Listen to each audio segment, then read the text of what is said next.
Welcome to Crash Course Injury Law with Joe Ghabour.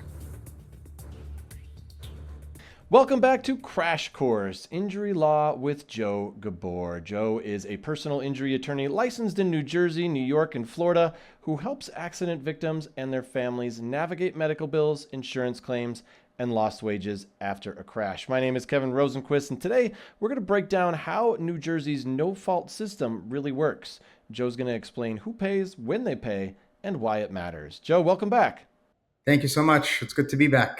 So for people who've never dealt with it before, what does no fault actually mean in New Jersey, and how is it different from the system in many other states? So, no fault is not just found in New Jersey. It's found in a whole bunch of states, including New Jersey, New York, Florida. Basically, the concept is very simply that no matter who's at fault, you are entitled to get medical treatment. So, if you are at fault and you are injured, no fault will cover your medical bills to make sure that you are taken care of, whether it's in the hospital or at a doctor's office. So basically, it is a way to make sure that injured drivers or injured victims in this matter are covered by medical insurance to make sure that they are taken care of. So in layman's terms, it means your own auto insurance policy will pay for your medical treatment, irrespective of who's at fault. You don't have to prove that the other driver was at fault in order to get medical care. You have to go through your insurance, of course, keeping in mind that it's subject to your limit, subject to your Policy, deductible, yeah. subject to your copay. Exactly. And a lot of times also, you got to keep in mind that for certain things, you need to use in-network facilities like to obtain an MRI to make sure that you're fully covered. Okay. And after an accident, a car accident, whose insurance pays first for medical treatment? The injured person? So your own insurance kicks in first, right? Yes, that's the whole point of no fault. Your insurance pays first, and it pays up to the limits of your PIP coverage. Okay. Again, irrespective of who's at fault. And in New Jersey, for example, I'll give you a quick example. If you're walking down the street and a car hits you, your auto insurance at home, even though you weren't driving, would cover your medical expenses. So it provides that level of comfort knowing that, hey, irrespective of who's at fault, I'm going to have the ability to get medical treatment for my injuries. And then if your medical injury, if your medical bills are add up to more than what your policy says, does it then go after their policy? Yes, assuming they have enough coverage. Assuming they have coverage, yeah. Eventually, yes. So in New Jersey, policyholders can elect a $15,000 limit for personal injury protection, a $50,000, a $75,000, $150,000, or a $250,000 limit. You know, in their infinite wisdom, the state legislatures, in an effort to keep the costs of insurance in New Jersey down, they agreed to offer these different options. Before then, it was only a $250,000 option. Of course, if there's a catastrophic injury and you have a $15,000 policy and you get hospitalized, they have to pay up to the $250,000. But short of that, you're stuck with the limit that you pick. So $15,000 if you go to the emergency room after an accident, you get a couple of x-rays, a CAT scan, or an MRI. You're pretty much going to be out of the 15,000. You're going to be left with maybe a few $1,000s for the rest of your treatment, which obviously is insufficient to make sure that you're okay. Yeah, that's not going to get you very far. That's definitely not going to get you very far. Not at all. Not at all.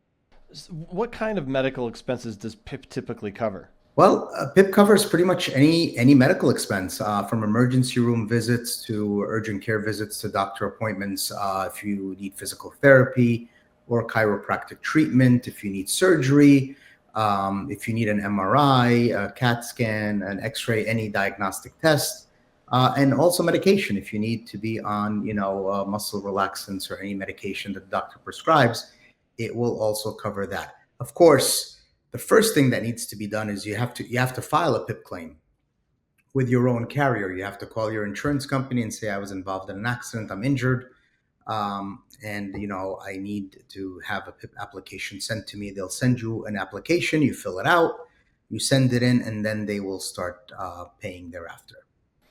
Okay, and then how does that process get started? You know, does it? So you said you have to ask for the PIP form. Is there like is there a process? Do they have to? Do you have to go to one of their doctors? Like, how does this all work? Okay. So in New Jersey, the first 10 days after an accident, you do not need to have filed the PIP application. You do not need to get pre-certification from the doctor. You don't have to get pre-authorization from your PIP carrier to get treatment. So if you're injured and you go to the emergency room, your insurance company is going to pay for that visit, irrespective of whether you have filed an application or not. After the 10 days, if you have not filed an application for PIP coverage, they will not approve any treatments until you do so, because they need to know what's going on. What's hurting, how are you feeling, if you have any expenses out of pocket that you've incurred as a result of the accident. So you have to file that application. And then there is a process. It's not like, you don't have to go to any specific doctor per se, but the doctor that you do treat with has to pre-certify your treatment. That doctor has to basically send information to your insurance company and say, this is the plan. This is what the patient is complaining of. This is the plan of treatment that I intend to proceed with, and I need your approval. Generally, again, there's an order. If the doctor says I need an MRI tomorrow, they're not going to approve that, because they don't approve expensive tests unless there's a reason for it. And generally, they will want the patient to undergo conservative treatment before they pay for anything more invasive.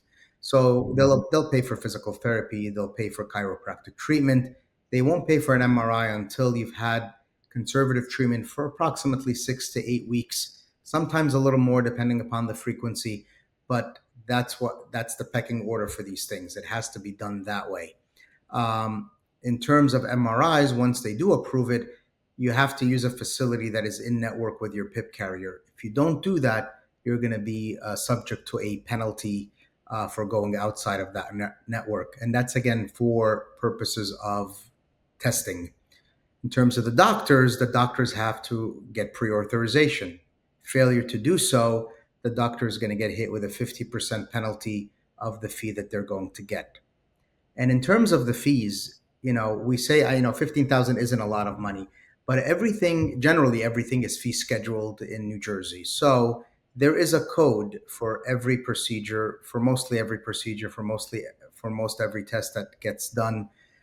And there's a fee schedule that is associated with it. So, for example, if you go to a chiropractor or you go to a physical therapist, your fee is capped at $105 per visit, not per body part that you work on, but per visit. So that's how much they're going to pay, and you can balance bill anything else if you accept PIP. So there's a schedule. So not everything, 15,000 is going to go a certain distance, but it's not going to go a lot, obviously, versus 250. So if God forbid you need surgery, you're going to have a problem if you have a 15 or a 50 or even $150,000 policy. Between the surgeon fees, anesthesia, facility fees, it adds up, even with a fee schedule. Mm-hmm. Can you explain coordination of benefits? What does that term mean, and what can happen if you have the wrong option on that? So under no fault, your auto insurance is supposed to cover your medical expenses. However, there is a little caveat there that says, instead of your auto insurance covering first, your health insurance will cover first. And that's where the coordination of benefits comes in. If you've chosen health insurance, then health insurance has to pay first. And whatever health insurance doesn't pay, then you can bill back to your PIP carrier. The problem with having health insurance, I know it's an option that saves people money, some money. It doesn't save a lot, but it saves a little bit. The problem with using health insurance initially as your primary carrier for your automobile injuries, is that you are subject to not only your provider, your company's network, you are subject to any copay, any deductible per visit, max out of pocket. Basically, your health insurance, whatever your health insurance requires you to pay, you're going to have to pay, because that's what you've agreed to. So you may save a little bit of money on PIP, but you're going to end up paying more in the long run with your copays and deductibles and max out-of-pocket expenses that you have to pay. So if your health insurance is state funded, for example, and we see this often where people have chosen health insurance primary on their PIP applications or on their automobile insurance applications, but they carry Medicare or they carry Medicaid through the state. You can't do that because they do not allow for initial coverage as a result of an automobile when there could be coverage through PIP. So what happens in situations like that is you can convert it into PIP primary, and these are the only situations where you can convert it to PIP primary, but there is a $750 deductible penalty. So if your deductible is $250, now it's $1,000 as a result of having to switch it from healthcare primary to PIP primary. And that only happens in those situations where it's governmental funded insurance plans. If you have Aetna, Omnia, or any of these other plans, you have to pay your copays and deductibles, and you're subject to those fees that you're required to pay, and you're subject to go to the in-network providers that your insurance company requires. Can you, besides medical bills, can you get anything else from PIP? Lost wages, household help, while someone's recovering? Is there anything else like that PIP will get involved with? Yes, it will cover lost wages. It will cover essential services such as housekeeping, cleaning, laundry services, things of that nature. If you're unable to do them physically, but with PIP, it's very, very, very minimal. So you can always pay for more coverage, but we're talking like $100 a week for lost wages. I mean, what's $100 a week going to cover? Nothing, obviously. Nothing. I think it can go up to, if I'm not mistaken, $700 a week. I haven't checked the coverage selection form recently, but I believe you can go for additional fee. You can go up to $700 a week or so. So yeah, I mean, listen, it's better than nothing, but it's not something to be relied on in terms of lost wages or essential services if you really can't do any of the work. However, having said that, these are always things that we can sue for against the driver who's at fault, assuming, and here's the bigger caveat, that you have the injuries that are required to litigate a matter. So if you have, for example, whiplash, and I don't like to use the word whiplash at all because it's not really, a truthful statement. You can have neck pain and you think it's whiplash, but it could be something more serious. But insurance companies love the term whiplash because it basically says it's soft tissue injury. That's going to be fine. So under New Jersey, your insurance policy, as the person who's injured, will dictate what you need to show in order to sue the other party.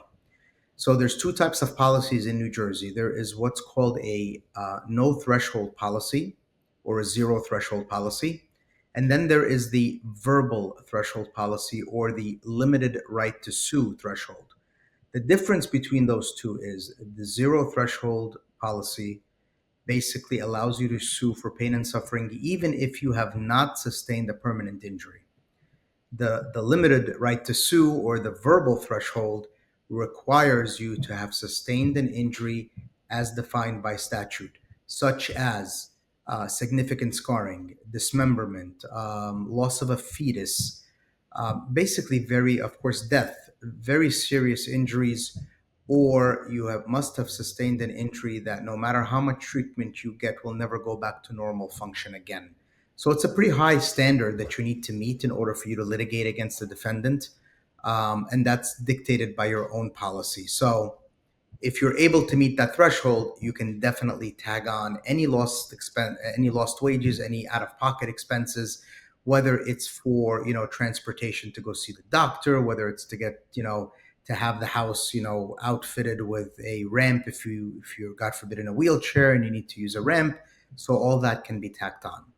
Okay, so we're going through the process here. So if our PIP limits run out, or the injuries are serious enough that they fall outside that no fault threshold, how does the claim move forward at that point? What happens next?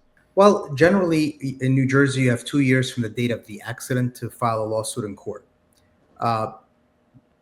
We don't obviously file a lawsuit immediately because we need to make sure that the threshold is met before we, file a claim with court. Makes sense. Yeah, because if you file a claim with court and the threshold isn't met, you're going to end up getting dismissed anyway on summary judgment by the defendant's insurance company, who's going to say, hey, This person doesn't have anything. He doesn't meet the threshold. The case shouldn't proceed. So we don't do that immediately. We wait until we've at least had the diagnostic testing done by the client. The doctor says, hey, this is something that's going to be permanent in nature, or if the client has surgery of any sort, because obviously surgery is permanent. Once they cut into you, you're never going to go back to the way that you were before. That's just physiology. So we wait for that. Generally, it takes about 6 months, 9 months or so before we are in a good position to litigate the matter. Sometimes earlier, if a person has fractured vertebrae right after the emergency room, or if the person needs serious surgery to the shoulder, to the neck, to any body part, then we can litigate it earlier.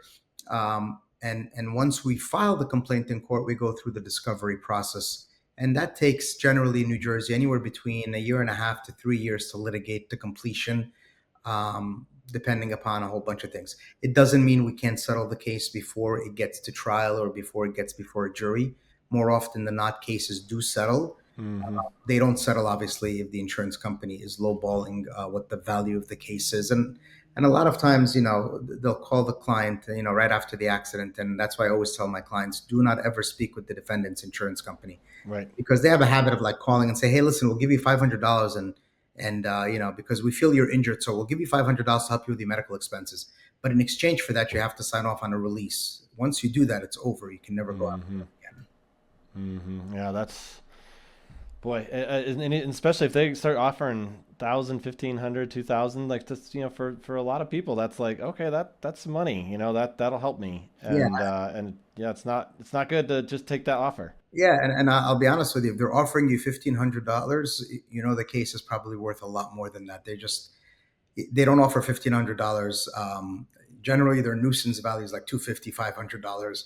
When they offer $1,500, that means they think there's going to be something there, but they're trying to kill it before it starts. Yeah, they're trying to impress you so that you don't go further. Exactly. You lose nothing by consulting with an attorney. Do not sign anything for the defendant's insurance company. Do not talk to them at all.